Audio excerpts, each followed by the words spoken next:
Hi everyone, it's 1 o'clock here on IC Radio and I'm Yaz. And I'm Celine. Welcome back to Science at 1, where we bring you the best science, news, gossip and analysis. And the best music. On the science menu, Abby will be asking if having your heart broken is simply a metaphor, and Layla will be filling us in on the origins of the words Delulu. Not only that, but we'll also be hearing from our contributors. Get ready to argue. Sophia is back in the studio talking about some controversial habits, including how we eat one of the most divisive food in the UK, the scone. And Tom will be asking our presenters if they can spot the bot. Spot the bot! So that's all between now and 2 here on Science at 1. If you'd like to get in touch with us, you can via email, science19@gmail. That's 9 written as a number, so that's science19@gmail.com. So we'll be back with the news after this song, As You Fade Away by Netflix. You're not okay, and tell me what's wrong and why you never said you When you said felt divisive, that right, I was way. like... Guess you're trying to stay strong and fake a smile until I look away.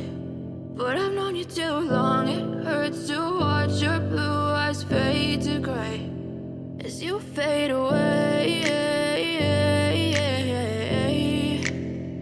as you fade away. Yeah, I'm about to fade away, cause every time I wake up I feel like it's Monday. Something's going wrong with all the chemicals up in my brain. All of a sudden I don't look at anything the same way. Got a build up of my thoughts sitting in an ashtray. I'm sorry that I'm so inconvenient, okay. Just let me be me and I'll stay out of your way. I can see the way you look at me, I'm such a disgrace. I never really asked to be brought into this place. You wanna love me? Well then baby I have a taste. All the highs and the lows, no you'll never be the same. I don't really wanna hurt you but I can't control the pain. If you're sticking by my side maybe we could be okay. Okay, maybe you could be the change I need today. I promise that I've never felt this way. I really hope that you will choose to stay through all the pain. I know you told your friend you're not okay, and tell me what's wrong and why you never said you felt that way. Guess you're trying to stay strong and fake a smile until I look away. But I've known you too long, it hurts to watch your blue eyes fade to grey as you fade away, as you fade away,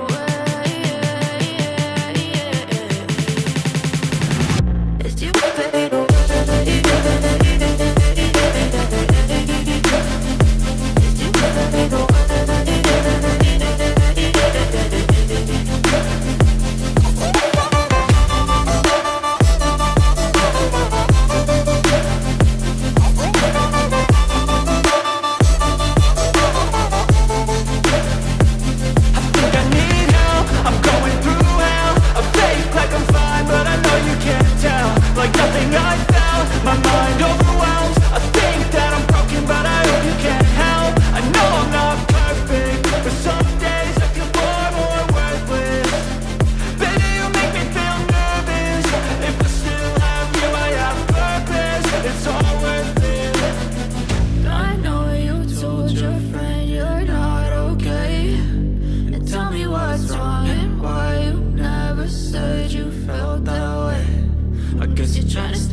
tell me what's wrong and why you never said you felt that way. And guess you're trying to stay strong and fake a smile until I look away. But I've known you too long, it hurts to watch your blue eyes fade to gray. Okay, that was As You Fade Away by Nefix. And now onto the news section. So our first item is COP28 is underway. It has begun in Dubai after a year of climate extremes. Here, global leaders will negotiate goals to fight climate change. The conference has attracted more criticism than usual this year. Do you know why, Yas? No. I assume it's because Dubai is like... It's in Dubai. Yeah, like, Dubai. Dubai is like the less ecological city man-made. in the world. It is a man-made country. Yeah. I don't get that. Yeah, no. And so foremost, as the host nation, UAE is one of the world's top 10 oil-producing nations, and the presidents themselves is executive of the state oil company. Further, leaked documents have suggested that the UAE is using the meeting to strike up new oil and gas deals with attending countries. It's like Dubai's trying to mask the facts that they're literally killing the world. Kind of, yeah. It's like, this is their way of making it all okay. Like, it's like, look at us, we've got a little, like, COP28. Yeah, like, we're green. we're it's green. like greenwashing, Like, look at but us, with politics, yeah, you know? we're doing so well. We really care about the environment. But really, this is just a political thing to try and convince the world that they're environmentally friendly, when in fact there's just skyscrapers everywhere and they're just killing the world. Yeah, exactly. Bad. Not to be mean or anything, but I'm Let's just be saying mean. I'm just saying the facts. This is Science at 1. We do talk facts. But yeah, crazy. Something else that's in the news is Bitcoin. So the journal Cell Report Sustainability has conducted a study to determine the environmental impact of Bitcoin payments and has uncovered some concerning results. So Bitcoin is a digital currency which operates freely from any central control of banks and governments. However, the journal deduced that each Bitcoin transaction uses enough water to fill a backyard swimming pool. Which is huge. I don't really understand how water's got anything to do with it, but there we go. So that equates to 6 million times more than the typical credit card swipe. Talk about thirsty work. That's so hard to even fathom, but the main reason it uses so much water is because it relies on an enormous amount of computing power to mine the Bitcoin, which in turn needs electricity. So water is subsequently used to cool the gas and coal-fired plants that generate much of that electricity. So water is also required to cool the millions of computers around the world on which Bitcoin transactions occur. Wow. I never thought that Bitcoin could be bad for us environmentally. I never thought. I just There's thought no printing. It's no like. I just thought it was. It's not physical. It's just know? on your computer. It's like code. It's just zeros and ones. I don't know. I don't know how it uses water. We've got to I don't know. Well, we'll see in the future how it goes. I'm scared. Our next item is that astronomers have conducted further studies on planets surrounding star. Okay, this is a long name. HD 110067. I don't think that our auditors will remind themselves of this name, It's got but a certain ring to it. And they have made interesting discoveries. The star was discovered several years ago and has 6 exoplanets whose orbits have been unchanged for billions of years. So that means they just orbit around the star in the same kind of orbit. And this is in a regular pattern, and they are said to be resonant. And so a system will continue to be resonant until planets are knocked off course by another large object passing nearby or crashing into them. Once this impact happens, you lose the information present in those initial conditions. Scientists have uncovered that this system has a perfect combination of star brightness and extended atmosphere, which makes it ripe for further critical studying. Whilst resonant star systems are rare in themselves, finding one so far away is unheard of, so that's quite cool. It sounds like these exoplanets have attachment issues, I'm not going to lie. For me, it's like Interstellar, you know, it's so far away and it's so like non-real. Yeah. Those types of thing. It's so cool For though. billions of years. Billions of years. They just need to move on and find another star to orbit, I'm not going to lie. Like, a bit of you distance know, would be good. How are you like not, I don't know, not bored of just orbiting around the Guys, same you've got to spice star? it up. Like, a few billion years, you've got to find another star to orbit because it's just a bit too Yeah. much. Speaking of space, a deep space experiment involving NASA's Psyche spacecraft has just beamed a message via laser to Earth from 16 million kilometres away. 16 million kilometres away. That's 40 times further than the moon is from the Earth. Just think about that. But actually, I can't. That's just too far. It was transmitted from Psyche to the Hale telescope in California. Whilst this is not the only mode of communication, this is the farthest distance achieved by laser beams and could transform how spacecraft communicate. This type of optical communication, called deep space optical communication, which is quite obvious, but basically self-explanatory, DSOC for short, which doesn't really have a certain ring to it, it's kind of also quite hard to say, involves beaming a near infrared laser encoded with data from one point to another. Now, NASA has traditionally used radio waves to communicate with missions further than the moon, but laser beams can actually pack much more information, around 10 to 100 times as much, into waves which travel much, much, much faster. That's so cool. But I think it's too complicated for me. You know, I don't understand space stuff. I'm a chemist at heart. Yeah, same. So- I'm a biologist at heart, so. Yeah, it's just got these like big But this numbers, is very like, interesting, though. Very yeah, new just- technology It's advances. exciting. It's so exciting. The next item is that there's an interesting take on collaborative research. Scientists and reindeer shepherds in the Yamal Peninsula in western Siberia have joined forces to try and better understand and predict their weather conditions. Well, scientists were keen to understand what caused local storms and had access to numerous satellites and atmospheric data. They in fact had too much data, and it was like trying to find a needle in a haystack. Local inhabitants, however, had underground information such as timings and specific locations where previous storms occurred, and were also keen to predict the timings and magnitude of future storms. It is a step forward in partnership between indigenous and scientific communities, which have been gaining prominence over the years, and it is hoped it can inspire other communities to do the same. Wow. That's actually insane.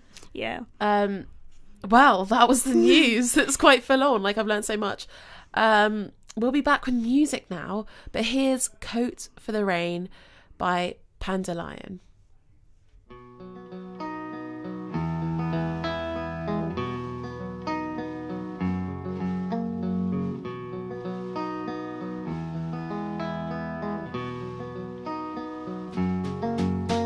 I met a girl by the side of the road. She offered me tea, but I shook my head no. See, I'd been warned off of girls of her type. They'll give you their smile, but take your whole life. She looked me all up and down with mud-colored eyes and gave me a reason I could not deny. She said she'd been wasting and wanting a friend. She'd written a song that she couldn't.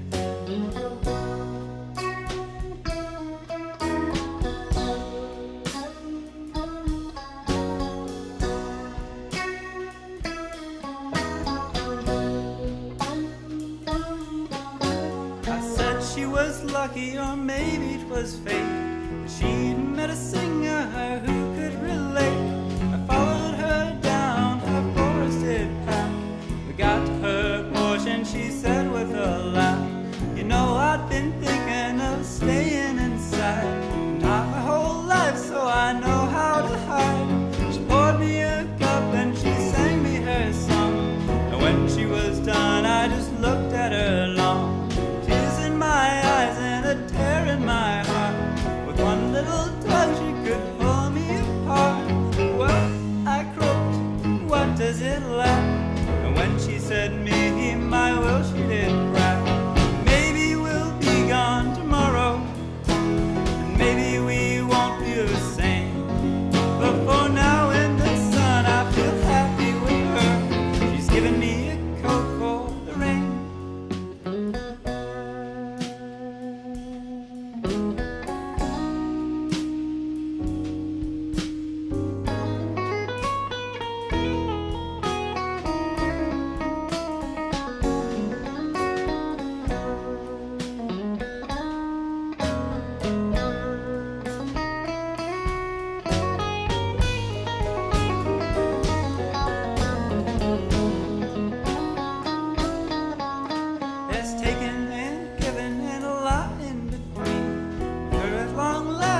they'll finally see I've been just walking and looking around. But I hope to realize when I'm the one found. Spent the day living and planning the next. When the night fell, we could lay down to rest, trading our clothes in the warm summer shine, cooking up breakfast in the morning sublime, sharing our words and our hearts in our hands, mending our souls as well as the land, working up sweat in the garden outside, and belting out songs that were cooped in our minds. Maybe we'll be gone tomorrow, and maybe we won't feel the same. But for now in the sun, I feel happy with her. She's given me a coat for the rain. Maybe we'll be gone tomorrow, and maybe we won't feel the same. But for now in the sun, I feel happy again. She's given me a coat for the rain.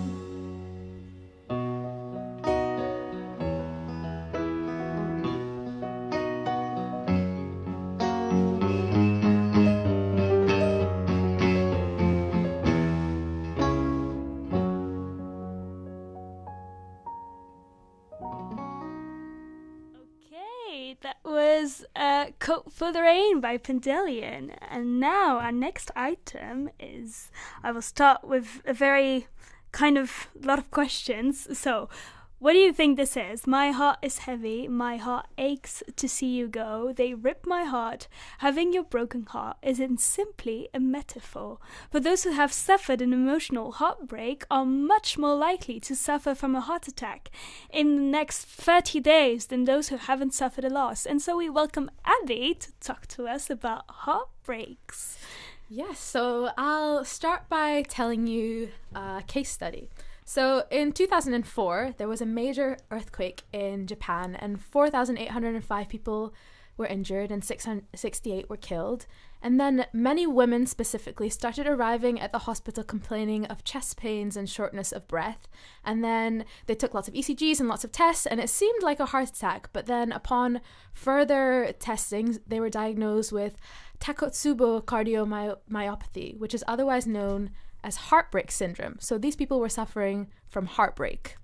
So what happened to these people in Japan then? So it's actually a very blurry pathophysiology. So when you've experienced some sort of stress, like a loss of a loved one or some traumatic event like this, earthquake, a lot of different things happen. So one theory is that you're under a lot of stress, you have a lot of adrenaline pumping through your veins, and then this narrows your arteries, and then it temporarily restricts blood flow in your heart. So your heart has to pump really fast to make up for this, and then it's under a lot of stress. So this is one way this can happen.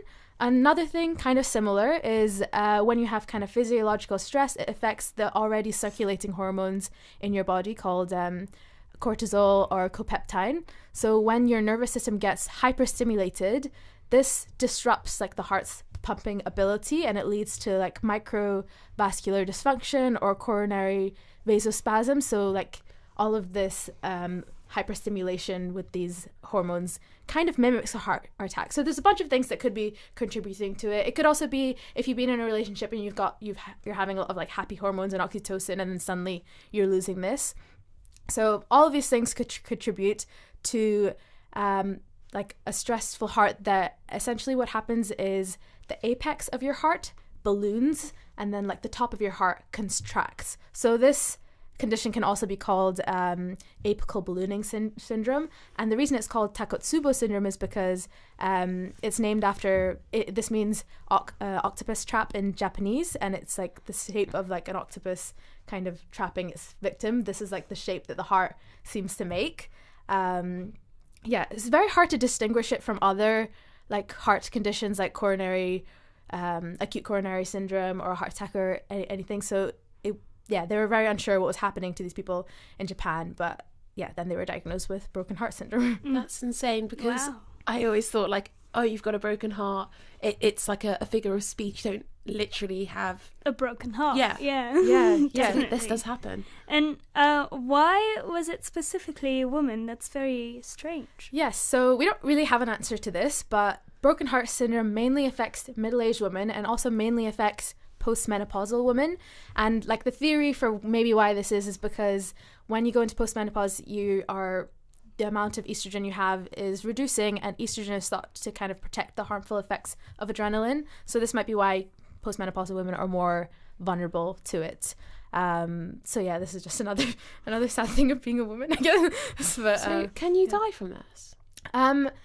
Yes, it's not like it's not as common to die from this as it is to other heart conditions, but I have said that it's hard to diagnose, so take that with a pinch of salt. And there have been like, cases where people have died from heart issues, and people speculate that it's broken heart syndrome. So yes, you can die from a broken heart. Wow. Wow. Yeah. And how come this seemingly emotion thing leads to a physical health condition? Yeah, so basically when you feel a physical pain, there's this part of your brain called the anterior cingulate cortex that's stimulated.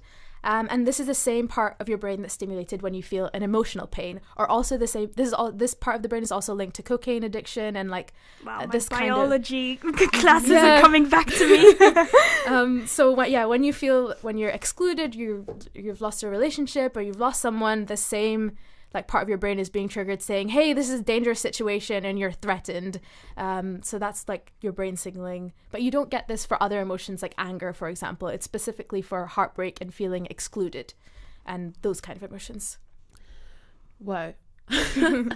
So I just don't really understand. How do we feel the pain? Like, how do we feel pain? So the reason we feel this like physical response is because as we all know, humans are very like social beings, and evolutionarily it's very important for us to be part of a community. And the same way that we've evolved to like be like, oh, we can't touch this because it's hot, is the same way we've evolved to be like, oh, we need to be included in this group. And if you're excluded from this group or whatever, then it stops you being able to reproduce and pass on your genes. So you have this physical pain response to show you that this is also a danger. There was actually, I don't know how you feel about animal studies, but there was also there was a monkey study done on monkeys where they separated them from like their loved ones or separated them from the group, and then this led to like increase in cortisol and copeptide and hormone imbalances, and this led to like anxiety and depression and all this kind of like heart things that are related to like heart stress as well. So that's what we experience when it may not be as obvious, but that's also what we experience when we have a heartbreak or you broke up with someone in a relationship. So yeah, this is like... That's crazy. I'm just actually shocked. Yeah. This is horrible. What can you do? Say you just broke up with someone and you're really feeling it. What can you do to just... Avoid a sort of heart calm attack? yourself and just chill? Well, if you think of the reason that we're feeling this is because we're being like excluded from our group or whatever, then I think what's advised is you just surround yourself with people a lot, and just like lean on your community. Yeah. So yeah. Or I think maybe boost your dopamine levels, like eat chocolates. Or on to the next. Yeah. This is a message for Christmas. Protect your heart emotionally, And on that tragic note about heartbreaks, it's time for a Christmas heartbreak classic, a cover of Wham's Last Christmas.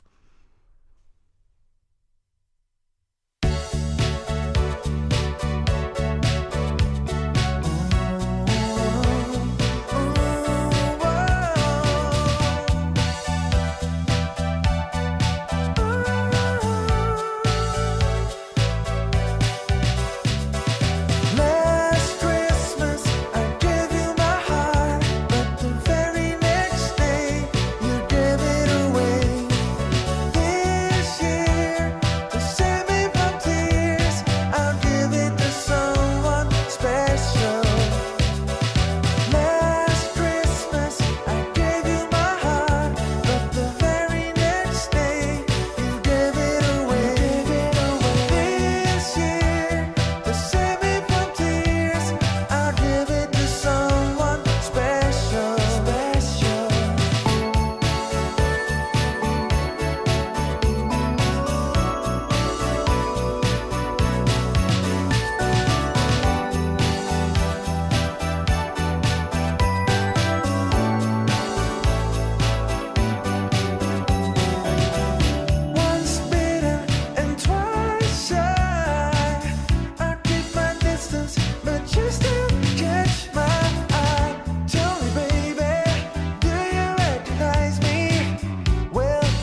So that was a bit of Wham. I do love me some George I love Michael. Wham. I was.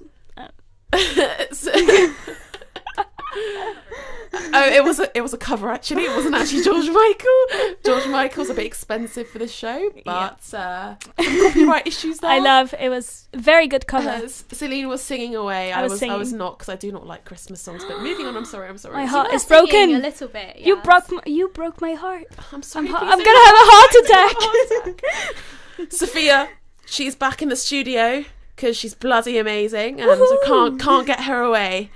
To talk about some of our habits and behaviours that can be divisive. Yeah, so today we're going to be talking all about scones, which can be incredibly divisive in the UK. I mean, they're just like little, what are they even made of? Flour and stuff. They're just like little cakes, but they can be incredibly divisive in the UK. So we're going to start with how you actually pronounce the word. So obviously I say scone. What do you guys say? Yaz, what do you say? Scone. Scone. Scone. Oh. But I want to say I am not British, and this conversation is going to be very British, and so maybe I don't say it correctly Scone, because it scone, don't come from scone. here. Does it Scone, matter? scone.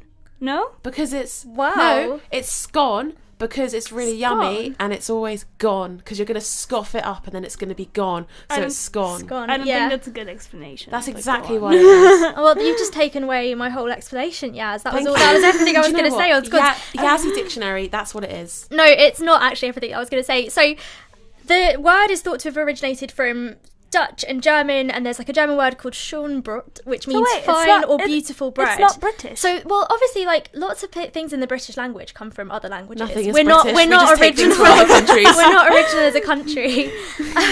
That's true. So, but it also could be from a Scottish town called Scone, but it's pronounced Scone.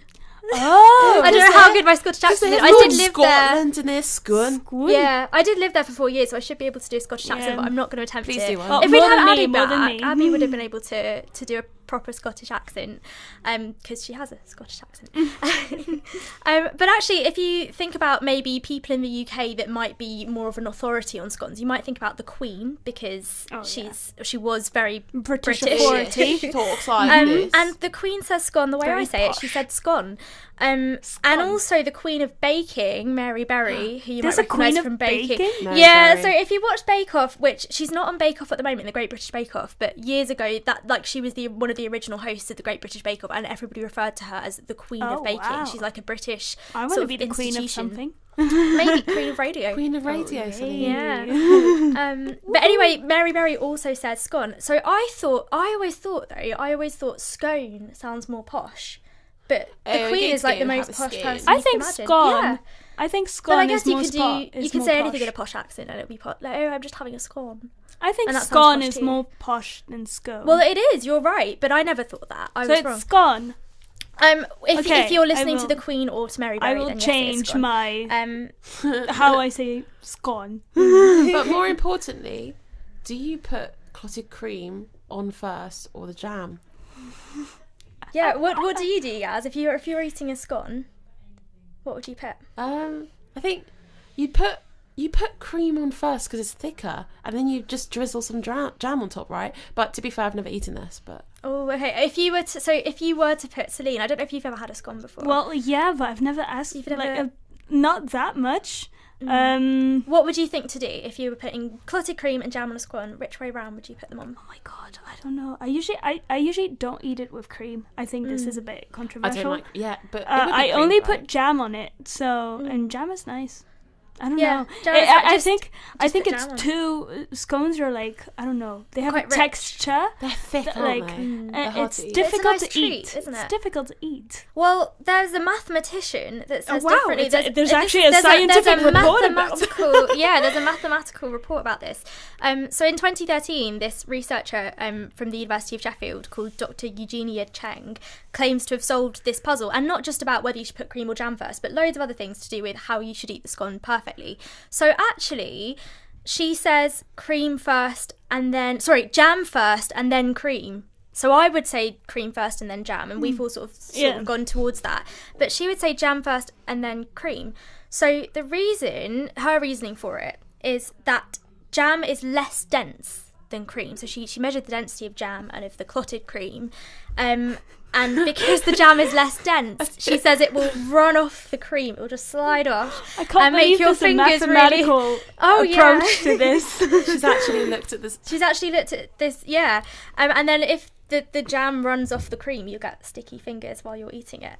I thought Yeah. that the cream would provide a little like pillow, like a little Yeah, bed. that's Well, what I you just thought like what I sit thought there. as well. And then you just put the drizzle some the jam in and in- just... Make a little house for it, like Because little house otherwise, for it. if you put the jam directly on the scone, it will just like go all over the scone. Well, she's Depends thought what of this jam as you- well. So she said that there's more specific instructions on the mathematically perfect way to eat a scone. So for the weight ratio, you should have a 2-to-1-to-1 weight ratio of scone to jam to cream. So the going weight of the jam and the cream should be equal. And also to prevent this mess, if you're putting the jam onto the scone, there should be a 5mm radius around it. And get then out the ruler. get out the ruler when next time you're eating a scone, you have to get out the ruler, and then another 5mm around the cream when it's spread on top. So there should be 5mm of scone that is visible, and then another 5mm of jam that is visible when you put the cream on top of the But jam. all this effort, but it's so yummy, so it's gonna be scone so soon. Do you get the joke? No one Yeah, we did get the joke. I did Sorry, laugh. I got did the laugh. joke. I just Scone. didn't find it funny. No, it I'm was just gonna it's very leave the funny. studio right Yes. now. I'm sorry. Okay. Sophia, should we keep eggs in the fridge? What do you think? Well, I mean, personally, I keep eggs outside of the fridge because I'm sharing my fridge with so many people. But my mum has a massive fridge all to herself, so she literally just keeps the eggs in the fridge I as always a do storage because space. I'm like, it's gonna go off. I don't know why I do that. It's just something my mum did, so I do. Yeah, I guess it's like whatever your mum does, but then I don't have enough space. I need Yeah. to like maximise the As a efficiency of studio, my we've space. got one As shelf a in the stud- fridge. Yeah, or less than a shelf if my housemates like shove stuff. One You of were my talking about this. One of my housemates, there's been a cauliflower on my shelf of the fridge for weeks. I'm just gonna throw it away when I get Chuck home. it away. But anyway, the reasoning behind whether or not you should keep your eggs in the fridge actually depends on where you are in the world. So in the UK, wow. it's actually perfectly fine to keep eggs out of the fridge, as long as where you're storing it isn't too warm. But in the US, and our producer Jamie is behind the glass, and she is from the US. And in the US, you should refrigerate your eggs, and that's because of the different ways that salmonella is prevented. So in the UK, the hens are vaccinated to prevent the transmission of salmonella. But in the US, the eggs are thoroughly washed instead of the hens being vaccinated. No the way. eggs are really, really thoroughly washed. Salmonella is so before they go bad to- for you. So imagine like Yeah. But either way, the salmonella is prevented, but in different ways. But if you kept your eggs out of the fridge in but the US, you might get salmonella. Isn't vaccination more effective Yeah, than I just think so. washing your eggs? Right. I mean, I think they're both, because they're both held to similar standards. So they're both equally effective. I haven't looked into this too much, but they're both held to standards by Okay. whatever governing bodies there are. This is weird. Though. American- Yeah, It's so always what gonna do it happens is different. because the eggs are thoroughly washed and then sprayed with a chlorine mist, this removes a thin coating on the outside of the shell called the cuticle, and then that allows the contaminants to enter the eggs if they're stored outside of the fridge. But in the UK, the cuticle is still present and you don't need to store eggs So in it's the missing fridge. that protection, so it needs to go in the fridge to just Yeah. yeah. And what if like you live in the UK and you put your eggs in the fridge? Well, that's okay. That's Yeah. okay. Okay. Yeah. There's no... 'Cause there's- I put my eggs in the fridge. I but- do. Yeah. But if you're lacking in fridge space like I am, it's perfectly fine if you're in the UK to keep the eggs outside. Okay. That was Okay. so interesting. Yeah. I feel like thank I've learned you, so Sophia. much. So did we come to a conclusion? Scone or scone? I feel like we've Scone. Scone. It's scone Scone. because it's all scone. And then eggs in the fridge, depending on your region. Sorted. We're Yeah. sorted. Sorted. We're here for you, viewers, listeners. We've got you covered. Yeah, so thank you, Sophia. And our next track is this is Newport and Maggie Yoke by Runaway.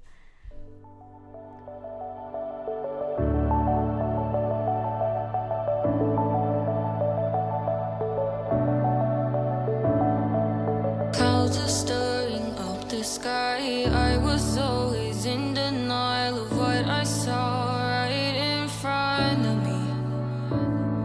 And every time I'm so damn lost to what I loved and what I lost. But let's get lost in love tonight. Hear a second voice inside my head. It's telling me to say the night again and hold on to the words we always said would be forever, forever. Wait another day to clear my thoughts. So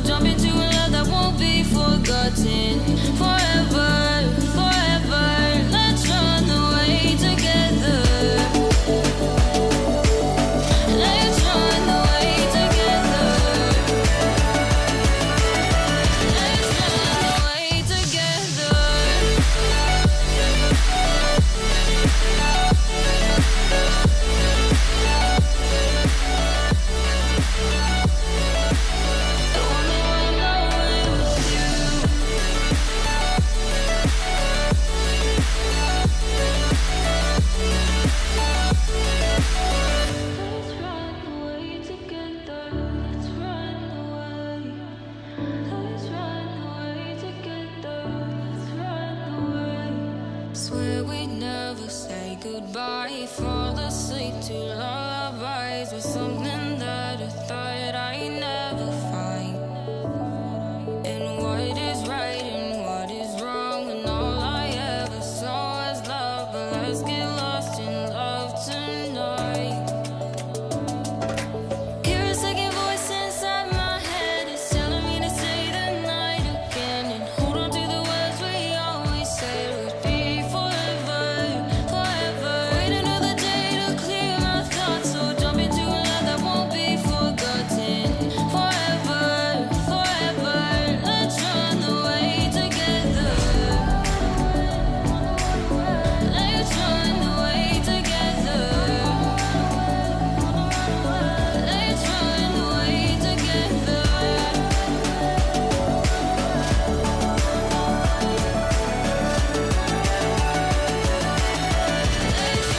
Away together.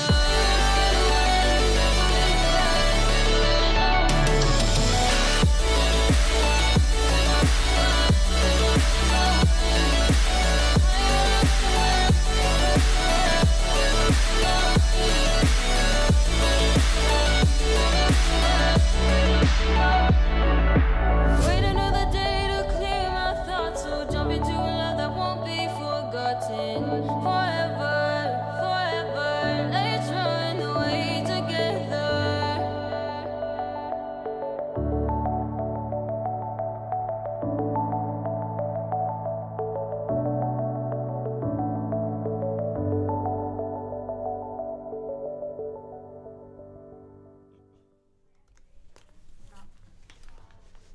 So that was Newport and Maggie York by Runway. So we're joined in the studio with Layla, and she's going to talk about her etymological. Sorry, that was so hard to say it slowly.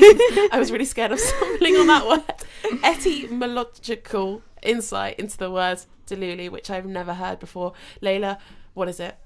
Oh my god. Okay, I'm actually quite shocked that we haven't heard this. But right now, all of I our thought it was a city in Hawaii. So. I thought it was a funny word. so all of our social media right now, we have this phrase Delulu. Actually, as a phrase, it's like Delulu is the Salulu. Here are 5 tips that you could stay Delulu and get your change your life and improve your life and get this money and like change your lifestyle. And I'm actually going to share you guys exact TikTok phrases, context that it has been used in, just to, explain what it really means. How to manifest insane money by being Delulu. What? If you're Delulu, then you should watch this. Delulu. Is it like a state of mind or something? Okay, these are good guesses, but definition-wise, Delulu literally means delusion. Oh, it's so crazy. Makes sense. So it has the format has changed, and it has come to the way that it's pronounced right now. Is there any? Can you guys guess as to how it has evolved to the way it's pronounced right now? You mean Delulu? So from delusion to Delulu, how do you think we got here? Why did? I think someone just got a bit bored. And then was on drugs. Maybe they were just delusion. I don't know. Maybe they were drunk, and they're just like, "Oh my god, you are so delulu." I don't know why it was an It American does seem like a accent. very TikTok-y thing to say. You It's know, just a trend, right? I But don't know. it's not only on TikTok. Like in daily discourse, people use it in person. So It's should quite- we use it in like our daily life? Well, you guys will get to decide that after I explain the Okay. etymological I process am. behind it. So yeah, I'll just move on to the etymological process behind it. So this word, delulu, delusion, to start off with, goes through 3 linguistic processes until it comes to the popular delulu term today. So it all starts with a process called clipping. That's the first step. That's when a word gets shortened, like delu gets cut from delusional. So think about how we say fan instead of fanatic. This kind of clipping often happens within specific groups. Like in schools, we say exam for examination, math for mathematics, lab for laboratory, and in military lingo, there's cap for captain, vet for veteran, and then K-pop culture, that's where Delulu began. It's like, when someone's like, "Oh my god, you're crazy, girl." It's like, oh, you're cray, and then Cray you're cray. cray. Yeah. That's the next thing there's like a fancy word for it, but that repetition that you mentioned right there, cray cray, that's actually the second step. Oh, Cray Cray is from a movie. you're cray cray girl. Isn't it from a movie? I don't know. I think it is. I don't know either. You're going cray cray. So what's the step? What? So the second step in Delulu's journey is something called diminutive reduplication. That's a fancy way of saying we repeat sounds to make words sound cuter or less formal. So in the Rapa language of French Polynesia, for example, kati means bite, but kati kati means nibble. So in the case of Delulu, an extra lu was added to Delu to give it that catchy, cute vibe. Very TikTok-y vibe. That's what I was saying. That's the thing, like we say TikTok-y, but like interestingly enough, it's like used in people's everyday lives. But I guess a specific demographic uses it, considering that you guys have never heard of it. Maybe we're too old. Delusional people. I'm too old. No. Maybe no. So originally, Delulu had. You're like 18. I'm 21. No, for a second I was like, oh, is she actually 18? Originally, Delulu had a specific meaning in K-pop. So maybe that's why we're not K-pop fans. That's why we're not really aware of it. It referred to a fan who's, let's say, overly passionate about their favorite idol, but it didn't stop there. To become the synonym of delusional that it is today, Delulu went through what linguists call semantic widening. This is where the meaning of a word broadens over time. So take the word guy, for example. It started as the name of Guy Fawkes, who, the guy behind the gunpowder plot to blow up the English Parliament. Then it broadened to mean grotesque man, and eventually it came to mean any man in general. So that's similarly how Delulu broadened from a specific K-pop term to a general world for any kind of delusion. That's cray cray. Yeah. Like, how do you think these words evolutions, like, does it tell us something bigger about how society is changing? Because it's like we're evolving our language. Yeah, like the English language is not, the same English It's not the language same as it was the Queen's English back in the 100 years ago, Yeah, that's a great suggestion and a great point that you made there. So when words like Delulu change and become popular, it's like a mirror reflecting what's happening in our world. So take Delulu. It started in K-pop, but now it's used more widely. It's a perfect example of something from a specific group can spread globally. So this tells us how connected we are through things like music and the internet. And there's more to it. The way Delulu expanded shows how our language is really dynamic, almost like it's alive. It changes to keep up with the new ideas and social trends that we have. It's like we're constantly updating our vocabulary to match the way we see and experience the world. So yeah, when we track how a word like Delulu evolves, we're also tracking changes in our society, in how we communicate, think, and even how we connect with each other. It's just a word, but it says a lot about us. Yeah, and like social media and stuff, like the power of social media, like it could come up in like a country and then bam, you say Delulu everywhere. Well, I might use Delulu in my day-to-day life, I find it cute. Yeah, you're Delulu. Oh my god. And one of the most, I was literally on Twitter this morning and like just looking at the most popular ways that it has been used is Delulu is the Solulu, meaning delusion is the solution. Oh, nice. Delulu is the Solulu. Woohoo. I feel so hip. Yeah. I feel zen. Old at the same time because I didn't know this word, but at the same time it's cool. You just made us cooler, Layla. You just made us cooler. Thank you. So join the Delulu cult, Lee. Yeah. And I feel all zen. Like Delulu's very like yeah, very chill, Yeah. Like very, my god. Because it's a Delulu. Well, lovely to hear that you guys have embraced the words. Thank you so much for coming. Thank you for having me. It was very nice. And then finally, our last segment of the day is the quiz, Spot the Bot with Tom. Welcome, Tom. Hey, thank you. Yeah, so Spot I am the excited because you didn't want to tell us what was Spot the Bot this week. And so I'm excited to hear. Yeah, I like having a little bit of mystery. And yeah, Spot the Bot. Yeah. So what have we had looking back at the last couple of weeks? Poems. We started with poetry. Then jokes. Then we had jokes. Movie quotes. And movie quotes. Yeah. I was bad at all of them. I hate this game. I know, I like it. I like it, Tom. It's like, I'm not very good at I it. feel I will be horrible at this game. I don't think I'll be good. Well, it's actually quite nice because just hearing about the power of words and the evolution of language that we've just been learning about. This isn't quite like that, but it is the power of words. Today we'll be looking at advertising slogans. Oh no, That I is love so this. cool. Okay, I'm excited. So as always, I found some real ones written by humans, and then I asked ChatGPT to come up with some fake ones. And and then I completely edited the ones that it came up with because I hated them. But here we go. We've got a few to look at. Okay. Let's go. So- Layla, you can Yes, get in on this as come well. on. The first one is good things come to those that wait. No, that's not ChatGPT. I've heard that before. Can you say it again? Good things come to those who wait. Yeah, I feel like that's a known. Yeah, like, but I feel historical like that's thing. very basic. No, but humans are basic, like Delulu. Like, Fair no, but enough. that's a phrase that I've heard, but I don't know if it's a slogan Okay. for some. No, Yeah, that's human. It's being used, for advertising. So, what do you think? Oh.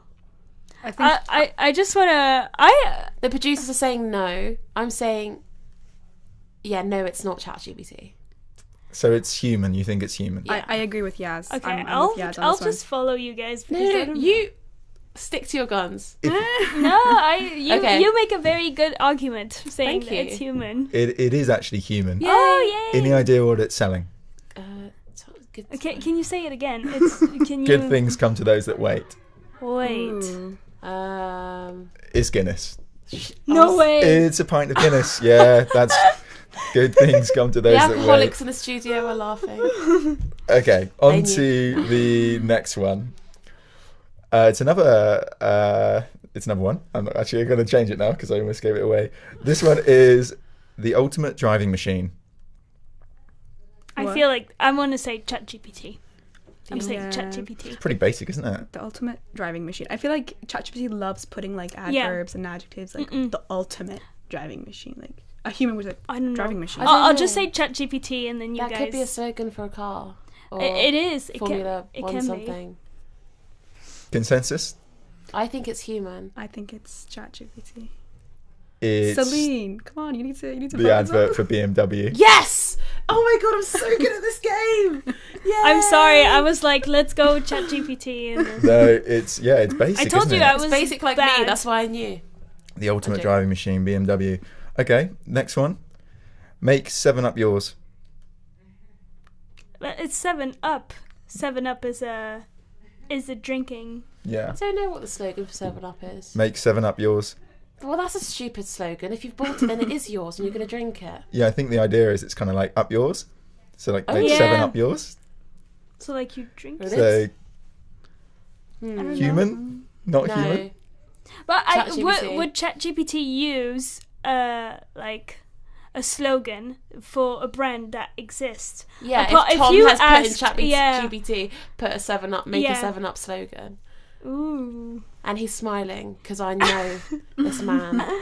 I want to I'm say actually say ChatGPT. Let's go. Yes, I agree. I'm really sad as a human. An actual human came up with that one. They ran that, and yeah, much to everyone's distaste, and didn't go down particularly well. I don't think their sales, spiked as a result of that one. But yeah, there we go. All right, next one. Bit of a curveball. Every little yelps. No, wait. Every little helps is Tesco's because my friend at primary school, her mum created the slogan for the No Tesco way. thing. Every little helps. That's a lie. It's not Yelps because that's so stupid. Every Okay, little yelps. That was just too convincing. I okay. We're I gonna can't go fool with a my- lie. Oh, So, Oh no, wait. Oh, Yelp no. is a company, Yelp Yeah. is a company. and then That's why.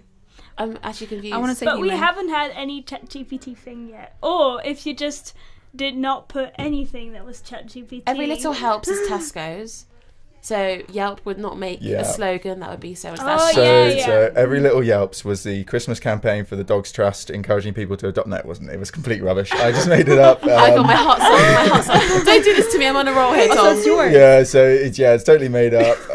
I actually came up with that one rather than ChatGPT because I hated fair. it. You came up. You copied Tesco's. So yeah, are Unacceptable. you actually allowed to copy like advertising? No. Like every little helps, and then I want to use it for like my company. Like, Well, I it think- wouldn't well, be very you- good because then your slogan sounds like Tesco, so people will think of Tesco's rather than Yelp. So it would be a bad Yeah. yeah, but slogan. you just still go on Yelp. I don't know. No, I don't even think listen to I don't slogans. think you're allowed anymore. How do slogans actually help? Like, do you guys listen to a slogan and be like, "Oh, I'm going to buy that now because I like the slogan"? No, No. I don't think know, I think it's- it's not. Like, But you do know about it. Like I said, every Yeah. little helps. You knew straight away it was Tesco. Yeah. So that's the reason for slogans. I yeah. came across like in this research, I came across a webpage and it said they'd done a study with 2,000 people, and I can't remember exactly what they said, but it was like of the people they surveyed, like 90% of them revealed that they use at least 3 slogans a week in like daily conversations, and like so many of them said that like they consciously annoy their partner by using slogans, like overusing Wow. slogans in there. Delulu is Salulu. Okay, we have time for one last one. Ooh, which one to choose? Make it hard. No, The Breakfast of Winners. I think that's human, but I've been wrong for all this entire time. ChatGPT. So this is for a specific brand, like it's known. No, yes. Yeah, it would be for it would be for a specific brand Okay. that sell breakfast cereal, I guess. Can you repeat it again, I please? don't know. The Breakfast of Winners. I want to say human, but there is like you said, there's been too many humans so Yeah. far. But I feel I don't know. It's a good slogan. Either way, it's a good it's a good it's fine. slogan. But can I imagine feel it like to be know. like for Weetabix or something. I feel it will be like for sporty people, like breakfast for winners, Yeah. like I bet it is some human. cereal with It's- like protein. It's GPT. it's human. It should be the Breakfast of Champions, and that would be human. That's Wheaties. Oh. So yeah, no, it's made up. What? But only Wait, slightly. it's made up? So Breakfast of Winners isn't real, but Breakfast of Champions is. My God. No, and on that note, we're coming to the end of the show. I'm sorry, I've got to cut you there because it's like it's almost time, and the producers are having a heart attack behind the glass screen. So we're coming to the end of the show. Thank you so much to all our contributors, Abby, Sophia, Tom, for bringing us some fascinating science and Layla. insights. You forgot Layla. I'm sorry, sorry, Layla. I'm Delulu. I'm and sorry. this is our last Science at One show before Christmas, but we'll be back hopefully after New Year's. Thank you for tuning in. Have Thank a great you. Christmas, and we hope we've filled your brain with trivia for all the festive quizzes. Bye, amigos. Bye. Thank you. Adios.